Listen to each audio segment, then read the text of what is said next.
It was supposed to be just another school trip. Mrs. Calden, a sweet middle-aged teacher with short curly hair and a heart too big for her own good, had been planning the kindergarten field trip for weeks. The kids, all 5 to 6 years old, were excited. They were headed to Lake Vondel, a peaceful, scenic place an hour from the city. The plan was simple: snacks by the lake, games on the grassy field, and a small nature walk around the woods. Parents had signed the permission slips, backpacks were packed with juice boxes, and everyone trusted the plan. The bus left from Green Hollow. Kindergarten at 8:15 a.m. The driver, Paul Hennings, was quiet but well known to the school. He'd driven routes for 10 years. No complaints, no delays. That morning, the school security camera showed the yellow bus pulling out of the lot, 22 kids on board. All smiling, all waving. That was the last time anyone saw them. By 3 p.m., the school started to panic. The group hadn't returned. No one picked up calls, not the teacher's phone, not the driver's.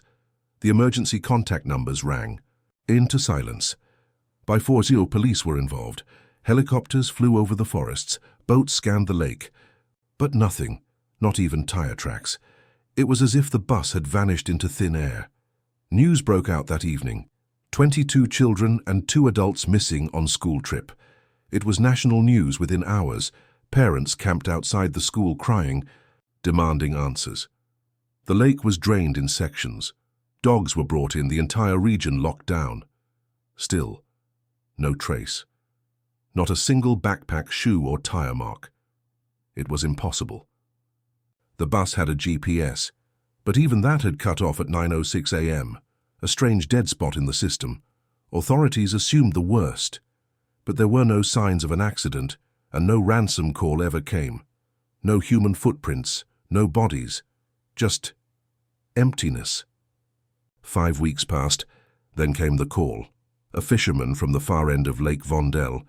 His voice shook when he dialed the local sheriff's office. He said he'd pulled something from the water while casting his line early in the morning. At first, he thought it was just a broken piece of a tree or maybe trash, but when he looked closer, his stomach flipped. It was metal, rusted, yellow paint still barely visible under layers of grime. He dropped his rod and screamed when he realized what he was staring at, a piece of a school bus window. When authorities arrived, they cordoned off the area fast. Divers went down, and what they found wasn't just the bus. It was the beginning of something no one would believe. The site where the fisherman had made the discovery was far from the original route the bus was supposed to take. In fact, it was about 8 miles off track. That alone raised eyebrows. Sheriff Darlan, a man in his 60s with decades of search and rescue under his belt, arrived at the scene within the hour. His boots sank slightly in the muddy shore as he walked, up to the fisherman who stood frozen near his boat, pale and shaking. The man, Albert Finch, pointed to the pile of wet metal and moss near his tackle box. "It's part of that missing school bus. Ain't no doubt," he said, his voice trembling. "Look, you can still see the sticker. It says Green Hollow. K5. Darlan crouched down. Sure enough, the edge of a torn decal was stuck on the rusted metal frame, half peeled but legible. He radioed it in, called for divers, and shut the lake down to the public immediately. Within 2 hours, the lake had search boats again, just like it did weeks ago. But this time they didn't leave disappointed. Divers found more fragments, bits of the bus frame, a wheel, even a child's small red backpack with waterlogged animal crackers still inside. The air on the shore became heavy. Journalists were blocked off. Drones were swatted out of the sky. It wasn't until sunset that the team made their biggest find. The bus was there, tilted on its side, half buried in the lakebed's muck, camouflaged by silt and algae. 5. Weeks underwater had changed its shape, but it was unmistakable. The same model, the same number stenciled on the rear. Bus 14. The rescue crews were silent as the bus was hoisted up in pieces, the windows shattered, the doors warped. But there was something else that made everyone step back in horror. No bodies inside, no bones, no remains, nothing. It was completely empty, and yet, inside the bus there were signs of something strange, doodles drawn on fogged windows that shouldn't have fogged underwater, smudges on seats that looked like handprints. One of the seatbelts was fastened tightly, like someone had been strapped in, and never undone. An officer lifted a small plush toy from the bus floor, a soaked, half-torn bear with the name Lisa sewn into its arm. Back at the shore, some of the officers refused to go back in the water. One diver, pale and shaking, said he thought he'd heard a child laughing underwater during the descent. Others chalked it up to pressure or nerves, but that night, none of them slept. Meanwhile, in the town of Green Hollow, the discovery caused another wave of panic. If the bus was found, where were the kids? Were they kidnapped? Did they drown and their bodies drift? Or was something much worse going on? Theories exploded. One mother, Mrs. June Halpin, who lost her son Ezra on the trip, appeared on national TV sobbing, begging authorities to tell the truth. "My son was afraid of water," she said. "He wouldn't get off that bus. If the bus is empty, then someone pulled him out." Her voice cracked. "He's out there. I feel it. A mother knows." Reddit threads and conspiracy forums lit up.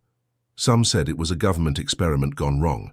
Others whispered about the woods surrounding Lake Vondel, the strange stories of glitches, time lapses, and shadows that followed hikers. There had always been rumors, but nobody ever took them seriously until now. That night, Sheriff Darlin sat in his office, staring at the recovered toy bear. He knew Lisa Dalton, quiet kid, always carried this bear. Her parents hadn't stopped, waiting at the school gate since the day she vanished. The sheriff opened a dusty case file from 1984. Another bus, same lake, 7 teens, never found. The case had been closed. Runaways, they'd said. But now, he wasn't so sure. Sheriff Darlin hadn't opened the 1984 file in nearly 20 years. It smelled like old paper and smoke. The file was thin, disturbingly thin. 7 teenagers from a nearby summer camp disappeared during a boating exercise on Lake Vondel. Their raft was found days later, torn apart. Life jackets still neatly packed on the shore, no bodies, no blood, just gone. One of the kids had left a journal behind in the camp cabin. The last entry was scrawled in a shaky hand. "There's something under the water. It's watching us. It's not human." Back then, the sheriff had been a young deputy. He remembered the parents, the crying, the lawsuits, the media, but the state closed the file. No evidence of foul play, no crime scene, and the camp was shut down. The case quietly disappeared, until now. That night, he drove back out to the lake alone. The moon hung low, glowing like a rotten tooth in the sky. Fog crawled across the water, curling around the trees like fingers. He parked his truck, got out, and stared at the surface. The lake looked calm, peaceful, but something about it always felt off, too deep for its size, too still. He walked toward the shore, flashlight in hand, and paused near the spot where the bus was pulled up.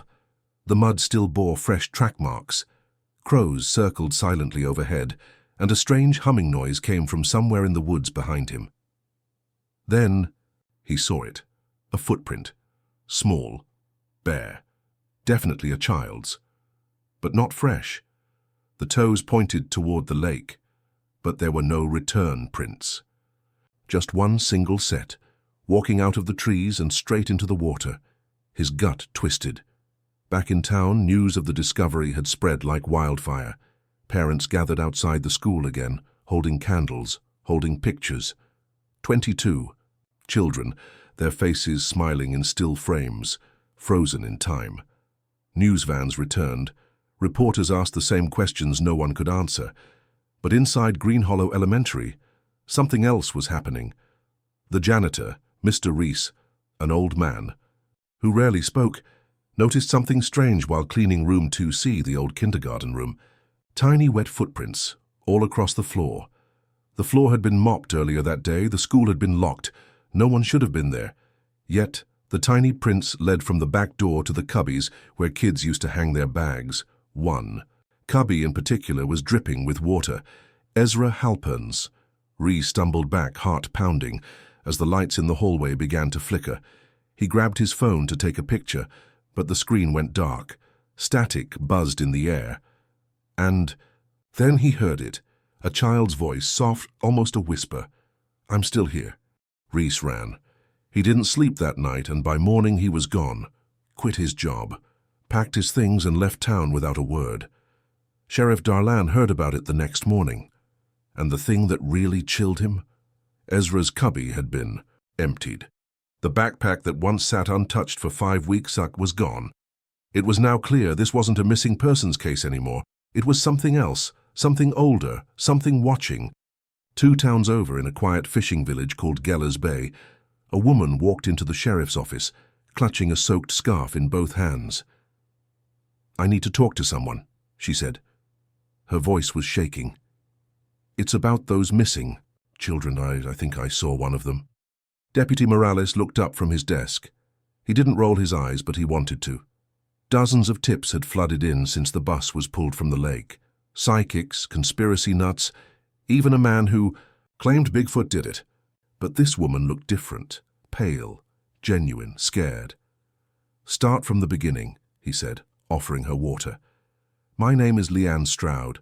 I work at the old marina cabins, cleaning mostly. Yesterday morning I was checking cabin 7.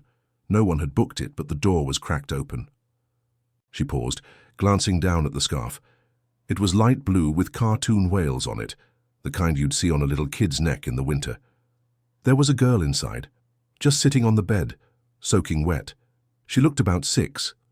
Blonde, hair, pale skin, wearing a school jumper. She didn't say a word, just stared at me with these glassy, wide eyes, like she hadn't slept, or like she wasn't really there. Morales leaned forward. "Did she say her name?" "She didn't talk, but this—" She held up the scarf. "I recognized it. I saw the pictures. Her name's Lisa Dalton. The same Lisa whose bear had been found in the bus." I stepped inside to ask if she was okay, but when I blinked, she was gone, vanished, like I imagined her. Morales took the scarf and bagged it. The sheriff was called, and soon after, the tip made its way back to Sheriff Darlan in Green Hollow. He drove out to the marina the next day. Cabin 7 was cold. The bed was damp. On the wall, carved faintly into the wood with something sharp, were the words, "Why did they leave us?" The sheriff stepped back, breath caught in his throat. It wasn't just a message, it was a plea. He turned to Leanne. "Do you believe she was real?" "I know what I saw. That child wasn't a ghost," she said, "but she wasn't right either." "What do you mean?" Leanne's voice dropped. Her eyes were all wrong. They looked like they'd seen too much, like something else was inside her, pretending to be a little girl. Back in Green Hollow, strange things were starting to happen across town. Mrs. Halpin, Ezra's mother, began hearing music at night, the same lullaby her son's class used to sing during nap time. It would float down the hallway from his empty room, but when she'd open the door, the music would stop. Another parent claimed their home phone rang at 3:13 a.m. When they picked up, they heard nothing but static and the sound of breathing. Shallow, like a child hiding under a bed. One man, whose twin daughters had vanished, found small handprints on his fogged bathroom mirror every morning for 3 days straight. People started whispering that the children weren't missing. They were returning, but not as they were. Sheriff Darlan stayed up late that night, reading the 1984 file again, trying to find a connection. That's when he noticed a name in both cases, Mr. Paul Hennings, the bus driver. Not only had he driven the vanished kindergarten bus, he'd also once worked at the same summer camp where the teens had disappeared 40 years ago. He picked up the phone and dialed Hennings' emergency contact, but it had been disconnected. The next morning they found Paul's house abandoned, mail piling up, the TV still on in the living room, and on the kitchen table a single note. "They told me not to look in the mirror, but on the wall just above the table was a mirror, cracked straight down the center." Sheriff Darlan didn't want to admit it, but it was becoming clear this wasn't just a tragedy or even a crime. It was something much older, deeper and hungry, and now the children were finding their way back. The knock came at 2:11 a.m. June Halpin had been awake for hours, sitting in the dim kitchen light with her tea long gone cold. She hadn't slept well in weeks. Since Ezra vanished, the house had been stuck in time. his cereal bowl still in the sink, his dinosaur drawings taped on the fridge, the little sneakers still sitting by the door. The knock was soft, not urgent, almost polite. She froze. At first she thought she imagined it, but then it came again, 3 light taps. Her heart skipped. She stepped toward the door slowly, whispering to herself, "It's not real." "You're dreaming." Then a voice, small and familiar, muffled through the wood. "Mom, it's cold. Can I come in?" Her whole body went rigid. She unlocked the door with trembling fingers and pulled it open. And there he was, Ezra, standing, in his soaked school jumper, barefoot, shivering. The same blue eyes, same mop of curly hair, pale as snow and thinner than she remembered. But it was him. Her baby. She dropped to her knees, crying, pulling him into her arms. He didn't hug back. His arms just hung at his sides, but she didn't care. She buried her face into his shoulder and rocked him like he was 5 again, whispering, "It's okay. Baby, you're home, you're safe." She didn't even notice how cold he was, like ice. She laid him in bed and called the sheriff immediately, sobbing into the phone. "He's back. My son's back. You said they were gone, but he's here. Darlin, my boy's here." Sheriff Darlin drove faster than he ever had before, but by the time he arrived, something was wrong. Ezra was still in bed, eyes open, not blinking. He hadn't spoken a word since coming home, just lay there, staring at the ceiling. His skin had turned slightly grey, and his fingernails were darker, almost blue. The room smelled like lake water, wet and rotting. "Ezra," Darlin said softly, kneeling beside the bed. Ezra slowly turned his head. His eyes didn't move like a child's. They were slow and deliberate, as if something inside was trying to remember how to act human. The sheriff glanced at June, who stood by the door with tears in her eyes. "I don't care what's wrong," she whispered. "That's my son." But as night turned into morning, Ezra didn't eat, didn't speak, didn't sleep. He just stared, at walls, at corners, at mirrors, until the following night. When June woke to the sound of whispers, dozens of them, like children muttering secrets in the dark. She followed the sound down the hallway. Ezra's door was open. Inside, he sat on the floor, surrounded by drawings, hundreds of them, scribbled in pencil and crayon, all showing the same thing: the bus.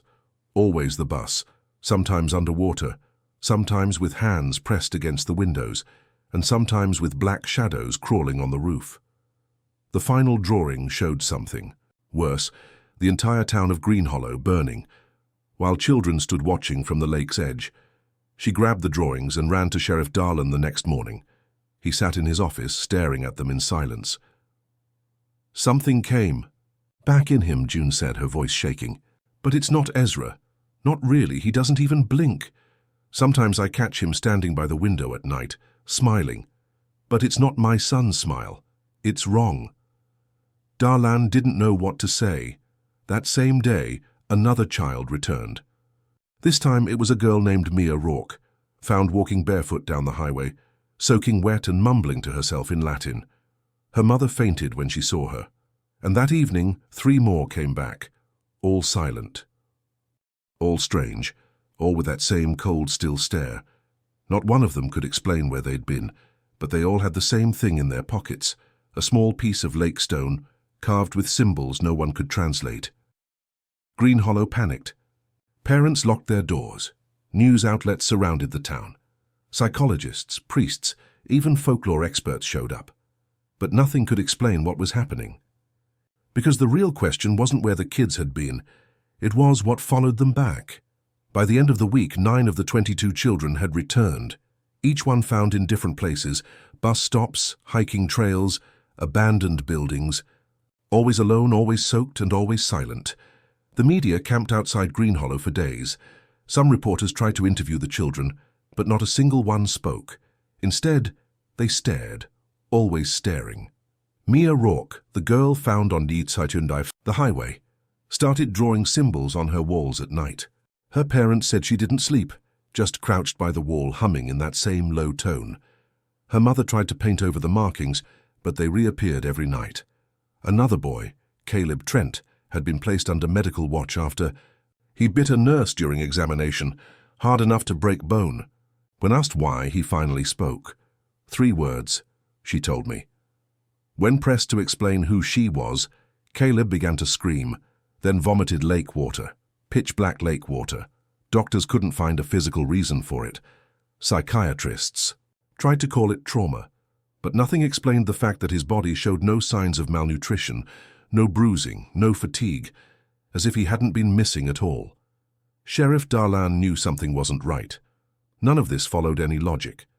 So he called in someone from his past, Reverend Elijah Mercer, an exorcist-turned-occult scholar who'd once helped investigate a similar event in a forgotten village outside Krakow. Elijah arrived wearing a black coat and eyes that had seen too much. The moment he stepped into the Halpin home to see Ezra, he went still. "This isn't possession," he whispered. "It's worse." "What do you mean?" Darlan asked. "These aren't children anymore," he said. "They're hosts." June stood behind them, listening. Elijah turned to her, careful, with his tone. "I don't know if your son's still inside there, but what's moving his body isn't him." June clutched her chest. "Say you're wrong, he's just sick, he's traumatized." But that night, Ezra did something that silenced every doubt. June woke up to the sound of whispering again, but this time it was coming from her own voice. She followed the sound to the kitchen, only to see Ezra sitting on the counter, head tilted, mimicking her perfectly, word for word. He whispered everything she'd said during her phone call earlier that day. Her fears, her tears, even her begging God to take her instead of him, every line repeated in her voice. She backed away slowly. Ezra smiled, then dropped his head sideways in a slow, unnatural motion. "Why did you stop loving me, Mommy?" she screamed. Darlan came over the next morning. June begged him to take Ezra away.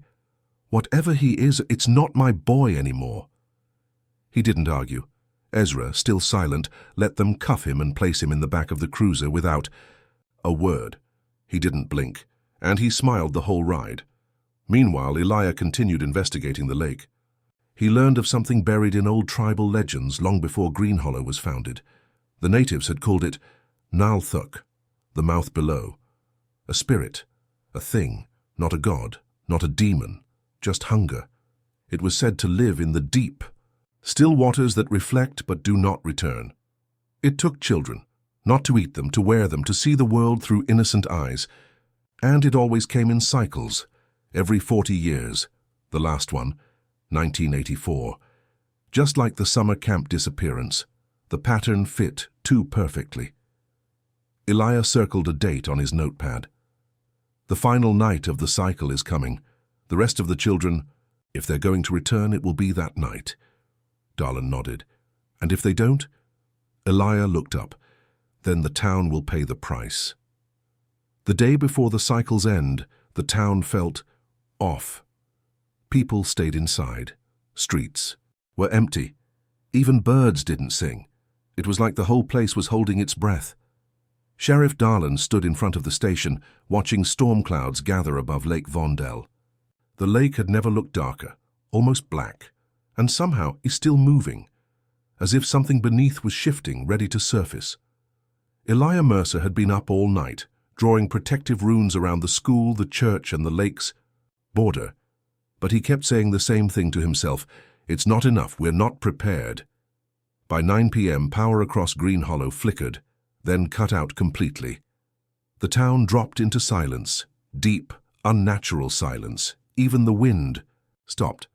At 10:43 p.m., the children returned. All at once, every missing child, 22 of them, walking through the streets, soaked to the bone, clothes torn and clinging, eyes wide open, glowing faintly silver in the dark. No one saw where they came from. They just appeared. From alleyways, from woods, from closets, and they didn't knock this time. They just walked into their homes. One mother screamed when she found her daughter standing over her bed, just staring. The father tried to grab her, but she bit him. Her jaw unhinged more than any jaw should and clamped down on his arm until the bone cracked. Another father found his twin sons sitting on the floor of their nursery, chanting in a language that made his ears bleed. Dozens of 911 calls flooded the station, But no one picked up, because at 11:11 p.m. the station doors burst open, and Caleb Trent, the returned boy who had been held in custody, was no longer in his cell. He was standing in the hallway, naked, covered in lake mud, his arms stretched unnaturally wide, fingers bent backwards, mouth locked open in a smile too big for his face, and something was coming out of him, something black, wet, with too many limbs. Sheriff Darlan fired his gun, point blank. The bullet didn't stop it. The thing just slid out of Caleb like he was a broken eggshell and crawled across the wall. Within seconds, the entire station was in chaos. 3 officers were dead before they hit the ground. The others ran. Darlan didn't. He grabbed the flare gun from the emergency cabinet and lit it in the hallway. The flames caught fast. The old building went up like paper. It was the only way to stop what had been hiding inside that child, or so he thought. Elijah met him outside, breathing heavy. They're not just puppets, they're invitations, open doors for whatever's in the lake. As if to confirm his words, a deep groaning sound echoed across the sky. Not thunder, not wind, a voice, a growl, a hunger. Darlan looked toward the lake and saw it, the water boiling, bubbling, and something massive rising from beneath. Not fully visible, just the outline, but big enough to swallow the school whole. Then the children began to gather. All 22 of them walked, in unison, toward Lake Vondel. They stood at the shore facing it, holding hands. One by one they turned their heads toward the town behind them, and smiled, and then, together, they said it, in perfect unison. We let it in. Darlan's breath caught. The runes. The drawings. The strange behavior. The children hadn't been taken by accident, they'd been chosen. And now the town of Green Hollow was the offering. As midnight struck, the lake exploded. A tower of water shot into the air, and from it something fell. Not a monster, not a creature. A second bus, the exact same model as the one that vanished. Only this one had a different number, Buster 13. No one had ever reported it missing because it had never existed, until now.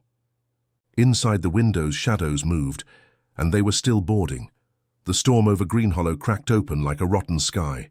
Lightning lit the lake in flashes, enough to reveal the thing crawling from the water. It wasn't just a creature. It was an idea wrapped in flesh, towering, wet, eyeless, and whispering things into the air that made birds fall dead from the sky. The children stood still as stone on the shore, facing it, smiling. Sheriff Darlan loaded his last shell. He looked to Elijah Mercer, who held a worn leather book, something older than any Bible. He flipped through it with trembling fingers, trying to find the right verse, the right curse, or maybe just the right goodbye. Behind them, the town was burning. Streetlights exploded, houses caught fire. And everywhere, those silver-eyed children were watching from windows, from rooftops, from trees. But Bus No. 13, that was the real horror. It sat half on land, half in water. The doors were open, and things were coming off of it now. Not children, not people, just shapes. Long, thin shadows in human form, gliding across the road like smoke with bones. No faces, no feet, but their arms reached for the homes, for the people, for the parents. Elijah finally shouted over the thunder. They're not monsters, they're echoes, leftovers of the thing that lived in the lake, what the natives sealed away centuries ago. Darlan didn't care what they were. He aimed, he fired, he missed. Then he ran, straight toward the children. They stood perfectly still. He stopped a few feet away from Ezra, or the thing wearing Ezra's skin.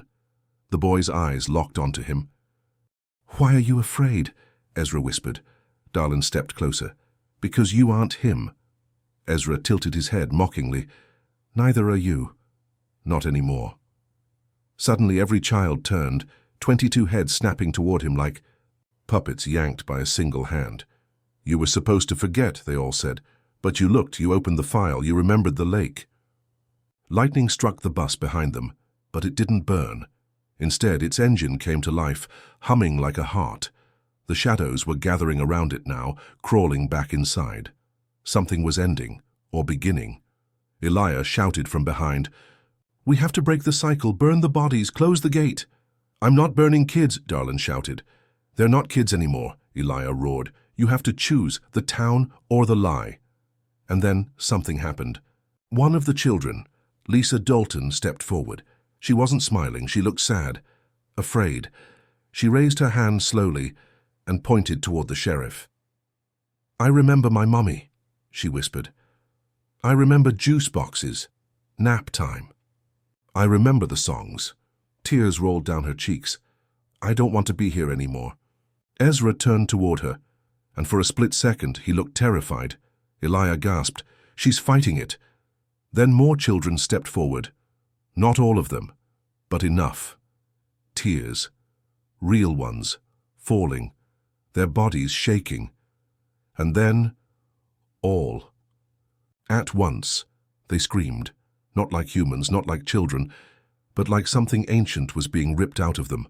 The sky shook, the water boiled again. And from the center of Lake Vondel, the black shape let out a howl so loud the town's windows shattered. It was losing control. The children fell to their knees, clutching their heads. Ezra looked at the sheriff, his eyes full of something for E. The first time, pain. "Help. Me." Darlin raised his flare gun, not at the children, at the bus. He fired. The flame hit the leaking gas trail and exploded like a thunderclap. Bus Number 13 ignited. Fire wrapped around the shadows. They screamed, high animalistic cries, as they melted into ash and bone. The lake howled. The creature let out one final gut-wrenching roar before the waters pulled it back down. The children collapsed, every single one, unmoving. For hours, the town was silent, until the sun rose and they began to wake up. A year later, Green Hollow is quiet again.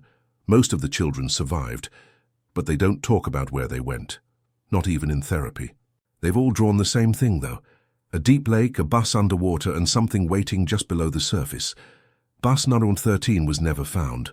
Lake Vondel was sealed off, declared a no-go zone by the state. But sometimes, late at night, Sheriff Darlin still dreams of that bus, of those eyes, and of a voice whispering softly beneath the waves. Next time we won't ask.